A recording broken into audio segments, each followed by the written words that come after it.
И денеска сме на терен по населените места во општина Старо Ракоричене, конкретно денеска ги посетивме населените места Облавце и Старо Ракоричене во рамки на акцијата Ова е Македонија. Разговаравме со многу граѓани и во двете населени места и генералната слика е дека овие населени места тешко ќе живее. Народот е револтиран, затоа што на телевизија преку скапите реклами од владата слуша како земјоделците имале многу добри услови за живот, а истите се прашуваат зошто тогаш сточниот фонд се намалува, зошто тогаш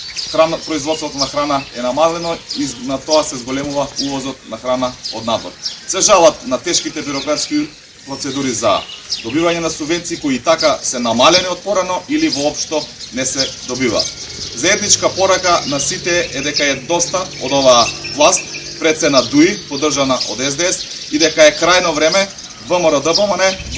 заедно со народот, во коалиција со народот, да ја сруши оваа однародена власт и да почне Република Македонија да се враќа на вистинските патеки на економски раст и развој.